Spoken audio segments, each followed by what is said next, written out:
Hello, hello, and welcome back or welcome to the Freelance Friday podcast. I'm your host, Latasha.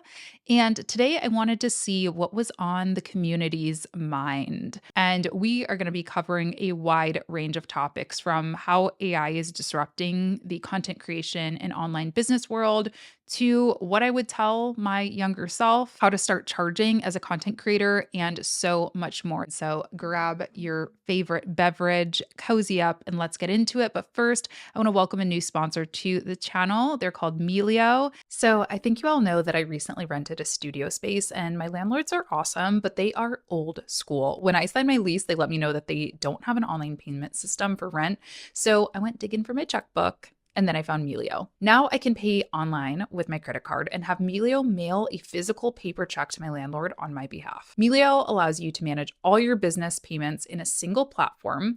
You choose how you want to pay, and your vendors receive the money according to their preference, either directly to their account or by check. It offers multiple same-day payment options, so you can be sure to avoid late payments and always maintain a good relationship with your vendors. And my favorite part is that you can use your credit card to pay vendors, even those that don't accept credit cards, for a 2.9% fee. I'm all about my credit card points. It's how I travel so often and usually with an upgrade. And now my rent checks can count towards perks offered by my credit card company. Paying with a credit card also helps maximize cash flow by deferring payments, enabling early payment discounts, and avoiding late payment penalties. Melio's mobile app allows you to handle your business payments while on the go. You can pay, receive notifications, and easily approve or decline payments from your phone. You can also easily get paid with Melio, create a custom payment link and send it to your business clients. They don't even need a Melio account in order to pay you, either with a bank transfer or their credit card. It really is that easy. So try it yourself for free. You can visit the link in the description and schedule your first payment today. Thanks so much to Melio for sponsoring today's episode. Okay, so let's start with the school questions. Again, if you haven't joined, it's a free community I've got over on School. The link is down below in the show notes and description box on YouTube. This member said, this is a long question. The rest are pretty short. I feel like there are companies out there that are scared of letting social media managers create UGC for them, which is obviously more authentic and tends to resonate more with people than posting through their main brand channels. They worry that it helps the manager grow their own profile instead of the company's channels. How do you frame this so that it becomes a win-win scenario for both the creator or social media manager and the company itself? Okay, couple things on this. So UGC, as we kind of define it in the marketing space nowadays, typically is not actually posted to the creator's page. Let's just pretend I wanted to hire a UGC creator to like promote my courses or something, but post on my the Latasha James Instagram. So yeah, that's what they would do. I would say, hey, creator, let's just say Robert, please record a video talking about my products and I'm going to post it myself. So that shouldn't really be growing Robert's account. It should still be growing my account. Now, if you really do want the creators to post on their accounts, that's more of what we would call an influencer collaboration. I pay Robert to post to his audience and get that audience hopefully to come back to my account. Hopefully that makes sense. Either way, I think, yes, we do know that that type of casual content does tend to perform better. And I think how you convince or show leadership that is exactly that. You show them, you don't just tell them. I always say data is how you make decisions. And I think if you can find examples of companies that are in their same industry that are using that type of content over, the more stoic, robotic, like webinar content or whatever the heck they're posting, show them that. Show them those results compared to, the old school traditional content. This company got 100,000 views or whatever on this reel compared to 20,000 on that one. And that will kind of help them conceptualize it a little bit better. And then, I mean, honestly, this is like the little rebel in me, but I'm just like, you know what?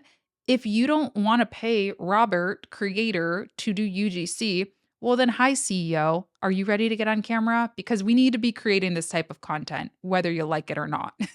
So, yeah, I mean, if they're not happy with that, then like encourage them to get on camera themselves, help them through that, coach them through that. But yeah, I do think that like more casual content is kind of needed in today's world. This question honestly took me off guard. If you met your 20-year younger self, what would they be most surprised at in your life now? At 14, I was like playing drums. I was very into music. I think I would be surprised that I had this career. I mean, that was also around the time that I took my first film class ever, and I always just loved all things creative, but I think I very much had this viewpoint that I think unfortunately a lot of people do, that to be a creative, you have to kind of suffer, like it's very hard to make real money as a creator. It's very hard to, I don't know, have like a future as a creative. So I think I'd be really proud of myself, even though I'm not like a world famous drummer or anything. I do creative things for a living, and I also have the money and time to be able to tap into those passions again. I still play music for fun and write music, and like that's a real gift and privilege. And yeah, I think she'd be pretty proud. I love this question. What common piece of business or life advice do you want to kick into the sun? There's so much, honestly. Okay, I'll do one business, one personal. Business, I think bigger is better, or like one size fits all. I was just talking, I don't remember who I was talking to. Maybe it was on a coaching call with a client. It was to a coaching client. And she was just saying, like, I don't want to manage a team. Like, I like working for myself in my sweatpants in my living room. I don't need to make that much money. We both live in Michigan. Like, we're not trying to like take over the world. And yeah, I just think like I think you see it less in the online business world, but definitely in like 2021, 2022, I felt so shamed for not like opening some skyrise office building with a bunch of like girl bosses, like under me. Like I don't know, it's like scale, scale, scale. And I just think you have to define success for yourselves. I always say that. Like so many of my students are like, my husband works full time and like, I just want to make a modest income to help out. That is successful. Who are you to tell somebody that they're not successful because they work 1 or 2 days a week and are bringing in 20 to 30 grand to their family? That's crazy to me. And I'm so proud that I'm able to help folks like that all the way up into, yes, I do have clients who are making multiple seven figures in agency formats. And that's awesome too, because that fills their cup. So I'm somewhere in between. I think personal or life advice, I was actually just thinking about this. My therapist always tells me that I like am very not forgiving. What is the word she uses? I don't know the word she uses. Basically, I definitely give people chances. I don't just cut people off. And I think sometimes that can be a bad thing because I think you could argue maybe I'm a bit of a doormat. But honestly, I see like the dating advice, like on dating threads and Reddit and stuff, and people just like, if he wanted to, he would, or like, this one weird thing happened on our first date, so I'm never going to speak to him again. And this is true for like friendships. Friend did me wrong like once ever. And I just think we need to be gentler with everybody. There is certainly a point where it is like toxic or bad, or like the thing that happened on that first date or that friend encounter was like so bad and worthy of being cut off. But I actually think that we cut each other off a little bit too fast nowadays. We have never been so connected, but also so distant from each other and so isolated and so lonely as a people. And that really scares me. Like, I don't know. I'm a human. I mess up. I do weird things. I do embarrassing things. I want to put my foot in my mouth sometimes on a friend date, a first date, a business meeting. Like, I don't believe I should be discarded just because of that. And so I don't do that to other people either. So I don't know. For better or for worse, walk all over me if you want to, I guess. When to start charging as a creator if your following isn't very big? As soon as you have some data to point to, you could probably start charging money. So I always say start with a newsletter. If you don't have like a newsletter sign up, a lead magnet opt in, start one. You can start for free on a platform like MailerLite. You can use Flowdesk, which I recommend. You could even start a Substack, those are free too. But just start getting some data. And you'll be able to see, oh, this many of my YouTube subscribers are downloading my workbook or coming to my webinar or joining my newsletter list. And once you start to feel like, okay, I've got a story to tell here. I'm averaging 100 newsletter signups a month, or that's an arbitrary number, right? Like, I'm not saying it should be exactly that number, but I think you will know when it feels like there's momentum. When it feels like there's momentum versus when it feels like I am struggling to get people to join. And I think once you have momentum, yeah, that's a story to tell. That is a true community. And you can probably start asking brands if they would like to, get in on that action, for lack of better words. Also, affiliate relationships, you can use the same way. Sign up for affiliate programs and start analyzing that data and see how many clicks are you driving over. Like some of the affiliate programs will actually give you that data and they'll say, hey, here's how many clicks, were generated and so on. And yeah, that can go in your media kit and be a part of your pitch. What's your big picture plan? What do you want to be doing in 2 years? Ooh, this is kind of tea. In a couple of vlogs ago, I said that I found a grad program that I was interested in and I think I'm going to do. And in between now and then, I may have applied and I may have gotten accepted and I may have confirmed my attendance. So, I guess I'm going to grad school. Hopefully in 2 years I'll have a master's degree, which is really wild to think about. I'm not ready to share exactly what I'm doing just because I'm not ready to let people in yet and criticize or judge or anything. So I just want to not share the exact program, but long story short, it is it's a master's degree in psychology. And I think in just a year or so, I will officially be able to be considered a psychosomatic practitioner. I'll have a certificate for that. And then in 2 years, I'll be able to do mental health coaching and therapy. And I can even become a licensed therapist if I choose to. I'm not sure if I will do that or not. Uh, my goal with that really is I've done a lot of soul searching, over the past couple years and just thinking what parts of my job are my favorite? What do I actually like the most? Where do I feel like I'm actually making the most impact? And it's always the interpersonal stuff. Like it's working one-on-one. I just got off a coaching call with a CEO and I'm just on cloud nine. Like I'm like, "Ooh, let me film a video. I'm so happy." And I feel like I made a really I don't know. I feel like I really helped the guy and I want to do more of that. But I think there's a question on this list about kind of the state of online business and maybe this will sort of tie in. But I feel like I've sort of been holding myself back from being a coach, like doing more coaching. It's kind of like under the table right now. It's like if you ask about it, I'll do it, but I don't advertise myself as that just because there's some weird stuff in the coaching industry, right? There were frankly, some frauds out there. And so I feel like I kind of have imposter syndrome and I want a credential to I don't know. I just do. I just want that for me. And I'm in a place where I can afford to do it. And I also just think it will be very personally fulfilling. And then on the flip side, obviously I'm doing business coaching. So much of business is impacted by where we're at with our mental health, how we grew up, right? Our relationship with money, becoming a psychosomatic practitioner basically means I'm going to be able to help people connect their bodies to their minds.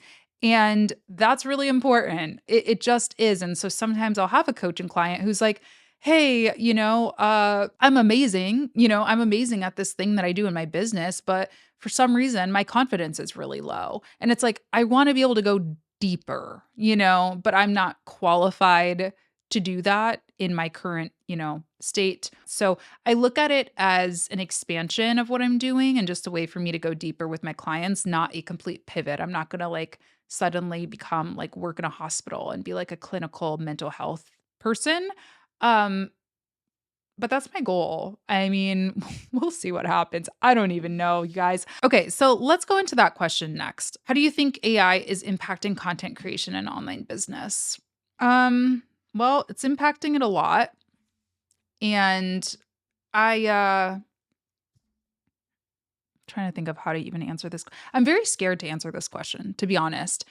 Another question I get a lot, it's not on this list today, but a lot of people have asked me, why did you stop doing your most popular content series, which was What's New in Social? It's because of this question. It's because What's New in Social became, let's talk about every new AI development, which hurt my channel.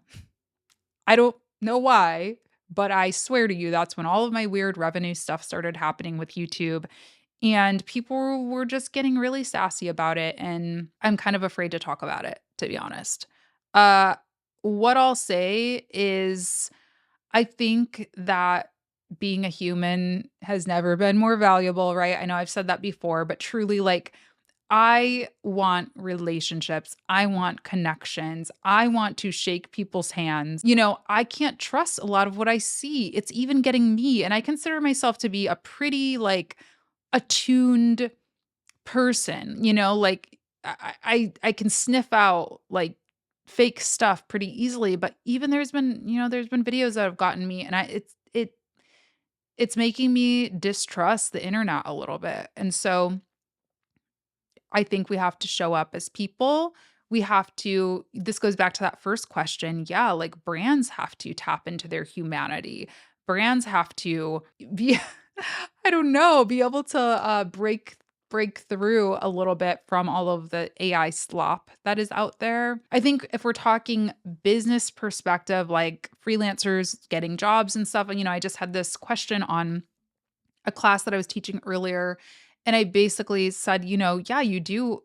Listen, if you're a copywriter, if you're a social media manager trying to pay your bills and you want to stay in that industry, you got to learn how to work with it and you have to learn how to differentiate your skill set from it. Like, for instance, somebody in my class today was asking, I use AI to help develop social media strategies, but what would basically prevent my client from just using like doing the same thing with AI themselves. And I was saying, well, you have to put on your strategist hat then. Because if I just type in a chat GPT, make me a social media strategy, it's going to give me something, but it's going to be pretty basic and not very customized to my unique needs, to my unique skill set, to my lived experience.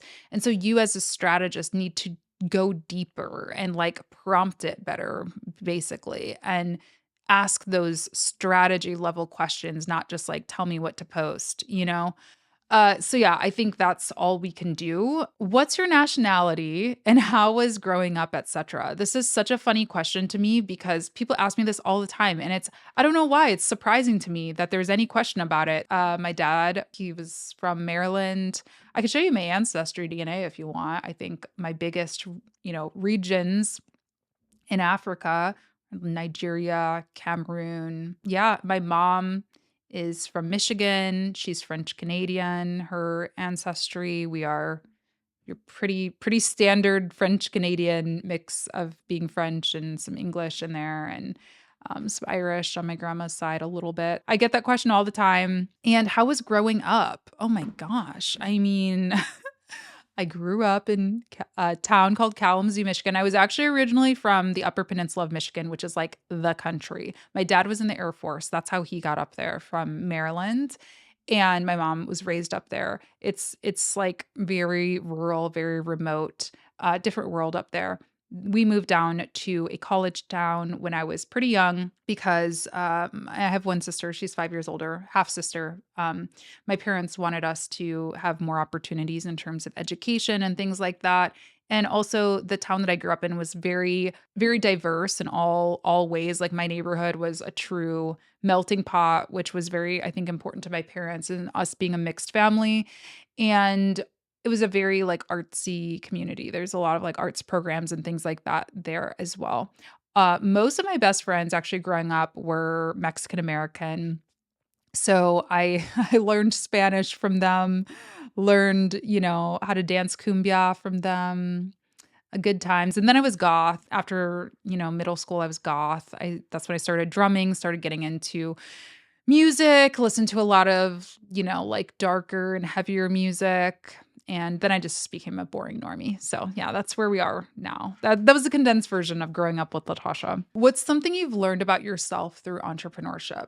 I think I've really learned a lot about my anxious nature. Like on the darker side, I am very and kind of going along with growing up. Like, yeah, we grew up without a lot of money. My dad, unfortunately, he suffered a lot with addiction. And so my mom and him split up when I was about 7.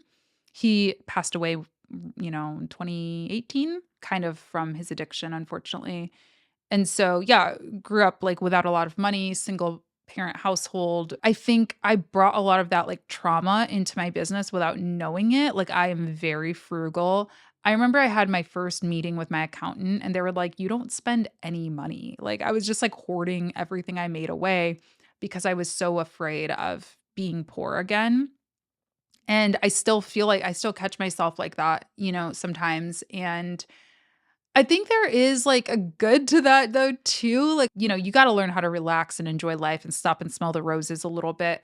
But at the same time, I don't like overspend and to like the economy is rough now. Like we're seeing some of the same people who are getting those, offices in the sky with the 20 employee teams scaling back now. We're going out of business now. And I'm like, ain't much changed for me. I mean, I did rent an office, which was really poorly timed, honestly, because I didn't know the economy was going to be this bad. But I have so much savings, and I made sure I only rented my office knowing I had savings, and to cover it. Like I wouldn't be reliant on making a certain amount. So, I think in a lot of ways, growing up without a lot is a superpower in entrepreneurship. I know a lot of entrepreneurs who, feel similarly, but I also think, like, I need to relax a little and, like, let people help because I'm very independent.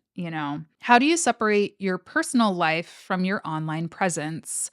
I think it's about having, like, boundaries for yourself, and there are just certain things that I don't really bring online, and this has changed, like, I mean, when I was younger, you guys, I've been on YouTube for, like, 12 years, 13 years, and YouTube has followed me through every like, milestone in my life, throughout that time from graduating college, having my college boyfriend, breaking up with my college boyfriend, meeting my ex-husband and dating him, getting engaged, getting, married, getting divorced, all of my travel.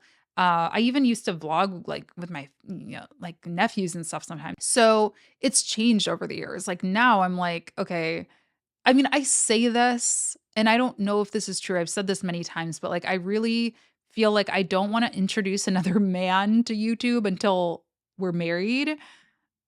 I don't know if that's true, though, because then I think about it, and I'm like, there's so many things that happen in my life that I just wanna share with you guys because I just, like, feel like that's part of being a creator, but the point is you have to draw your own boundaries and, like, decide what is for an audience and what is for you. I don't know if that answered that question at all, but basically, I'm figuring out my boundaries, y'all. What's something people misunderstand about what you do? Oh, I know one. So my niece, she's like 13 or so. She will tell people her aunt's a YouTuber.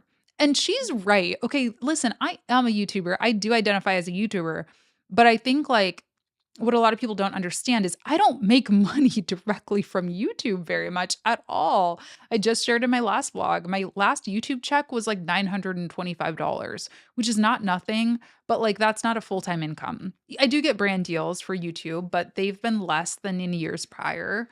So I think, I don't know, I get sometimes a little like defensive, not from her because she's like a kid. She doesn't get it, but like I get a little defensive sometimes because I'm like, I do more than just like do YouTube. And most you even like YouTubers who have a large amount of followers do a lot more than just be a YouTuber. Like they're business owners, they're strategists, they're educators or salespeople or whatever it is that they do. So I think that's the biggest thing is like YouTube is kind of the front facing side of my business, but there's all kinds of stuff I'm doing when the cameras are off, like doing coaching calls, like teaching classes, like, working with clients on their, video strategies. Um, yeah, lots of stuff. If the opportunity to move away from Michigan presented itself, what is one minor and one major reason you would stay? Ooh.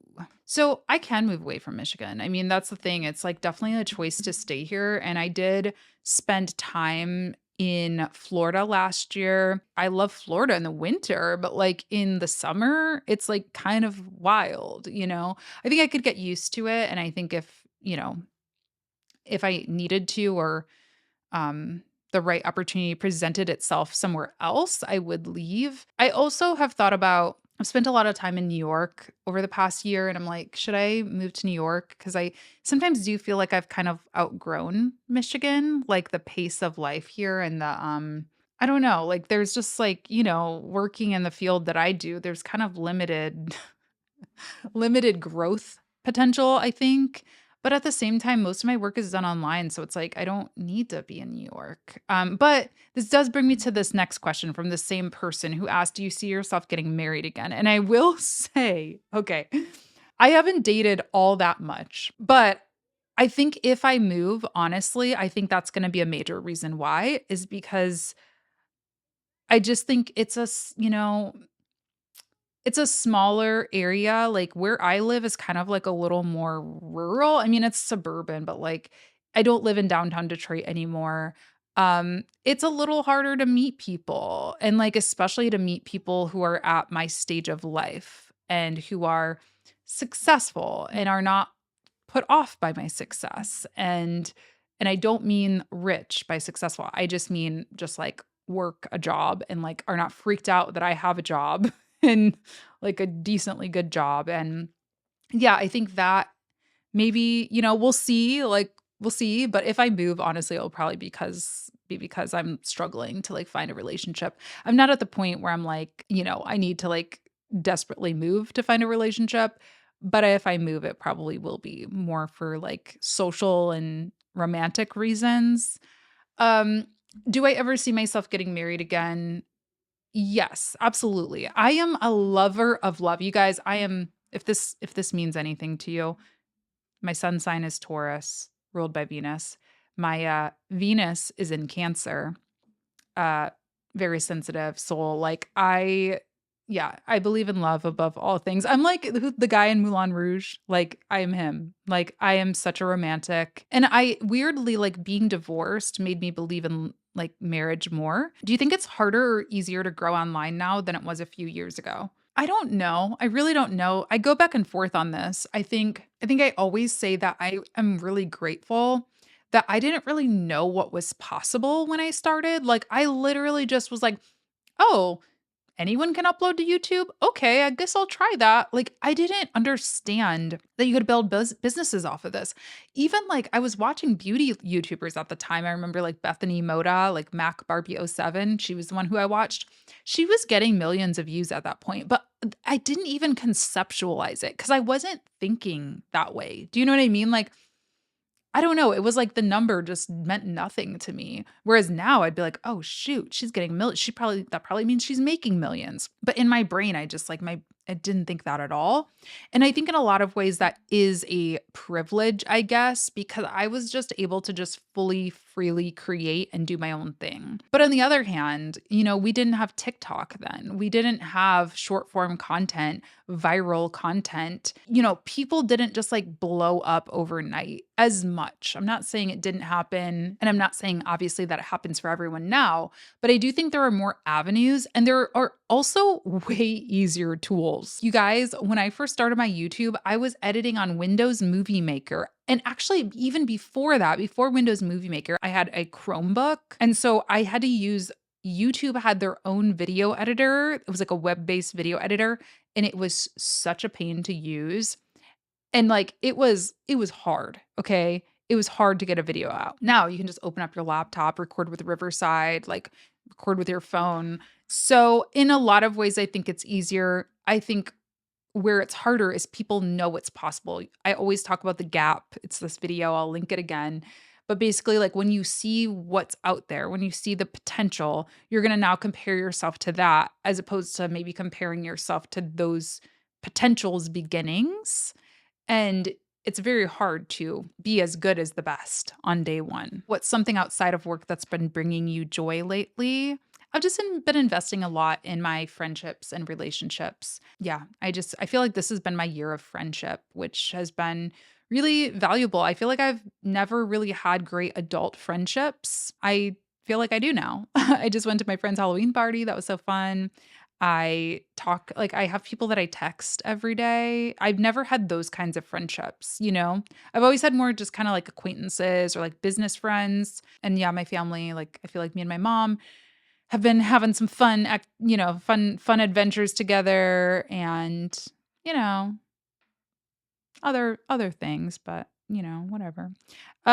If you weren't doing this, what do you think you'd be doing instead? Well, like I mentioned with my long-term goals, I've always wanted to work in the mental health world in some way. I've always thought it would be cool to be like a therapist, a psychologist. Psychologist.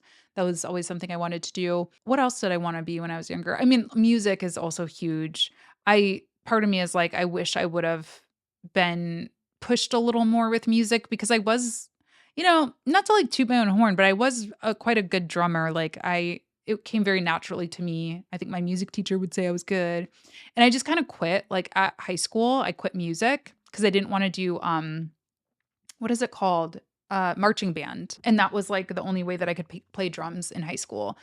And I wish I would have, like, continued taking private lessons or something or explored, other instruments. I could have totally seen myself moving to Nashville at 18 and going to, like, go write songs for people or working. It used to be, like, a dream of mine to, like, write for Rolling Stone or something like that or, like, be, like, an A&R, because all my friends are always like, "Latasha, you told me about that artist," and then a year or 2 later, they blew up, and I was like, "Yep, I know. I would be, like, a great at identifying new talent." So how do you fight imposter syndrome? I get this question seriously on every Q&A I do. I feel like my last answer was a good answer if I recall. So watch that one. But I'll also just say as a final final thoughts on syndrome, you just have to do it. You just have to fight through it. Like this is kind of my like tough love answer. You just have to fight through it. I don't know what to say.